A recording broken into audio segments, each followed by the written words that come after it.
I wanted to make a video about something a little different.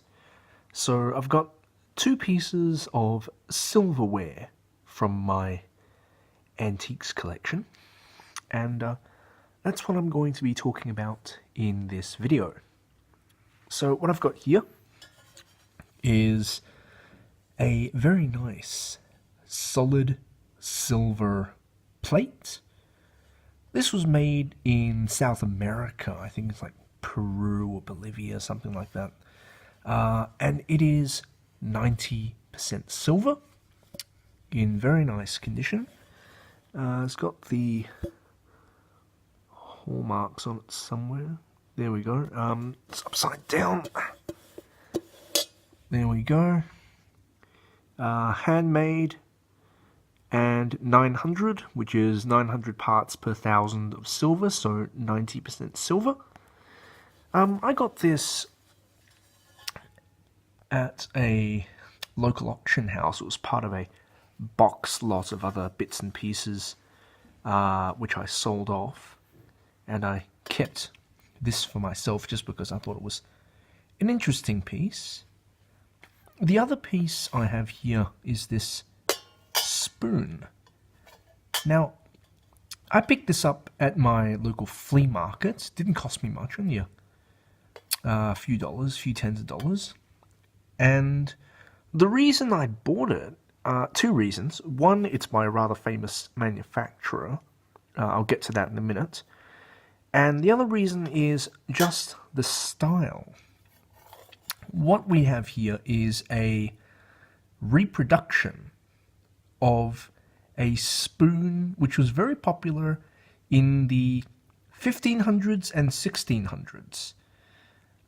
It's called a seal top spoon. It's called that because of the decoration up the top here, shaped so that it looks like an old-fashioned wax seal. That's where it gets the name, seal top. And the reason it's shaped like that, I'll get to that in a minute. But yeah, like I said, this is a reproduction, still in solid silver, sterling silver, made by the company Mappin and Webb, which is a very famous British silverware company. In fact, it was established in the 1700s, and it's still around today. You can go to their website right now and have a look around. And this is the hallmark on the back. See if I can focus on that. Just a minute. Let's see if I can. There we go. M&W, Mappin and Webb. And then you can see the hallmarks for British sterling silver, for, Sheffield in 1926. But like I said, this is a reproduction of a 17th and 16th century style spoon. In fact, here you can see the reproduced engraving, which says, or which you'll have to take my word, says, has the date on it of 1629. But yeah, like I said, this spoon, the reason I got it is because it represents a period in history. And I'm sure most of you will be familiar with the expression, to be born with a silver spoon in your mouth. Have you heard of that? These are the spoons which originated that phrase. You see, in the old days, back in the medieval era, people ate with their hands, their knives, and their spoons. There was no such thing as a fork in the medieval era. If you ate with your hands or a spoon or a knife. And often, the knife and spoon which you ate with were your own personal silverware or cutlery.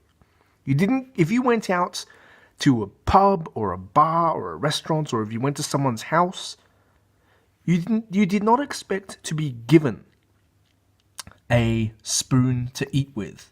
You always brought your own spoon. And so since people were expected to own their own spoon, this style became popular because the seal top meant that you could personalize your spoon. You could engrave your initials into it. You could engrave your name into it. You could engrave the date when you were given it. Because they were often given as presents. If they were made of silver, because not all of them were. They were made of bronze, they were made of pewter. Pewter was very common. They were made of wood even. So if you got a silver spoon, that was something special. And so they had the seal top so you could personalize it, just like they do with any gift that they give today. In 500 years, not much has changed.